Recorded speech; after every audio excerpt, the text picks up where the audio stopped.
খিচুড়ি কেমনে রান্নতে হয় তোরা তো জানোস না। খিচুড়ি রান্নতে হইলে প্রথমে 2 গ্লাস পানি আর 1 গ্লাস চাউল দিতে হয়।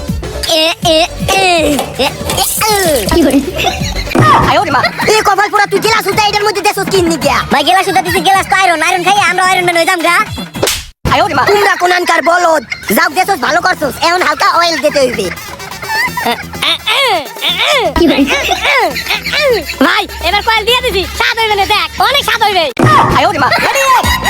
কপাল পুরা তোরে কয়েল দিতে কই নাই, অয়েল দিতে কইছি, অয়েল তেল তেল। ও ভাই তুই অয়েল দিতে কইছস, আমি তো ভাবছি কয়েল দিতে কইছি। আমি তো কানে তো কম হনি, যাক সমস্যা না। এই কয়েলের কারণে খেজুরি স্বাদ বাইরে যাইবে কানে। কপাল পুরা দেছস ভালো করছস, এখন খাইস খিচুড়ি জমের খাওয়া। এখন একটু ডাইল দে। ওইসব পানি আর চাউল দিয়ে গাল খেয়েছি, এবার ডাইল হকাল দে। কপাল পুরা এই ডাইল দেছস কিন নি গিয়া। এই ডাইল দিতে কইছিলাম, এই ডাইল।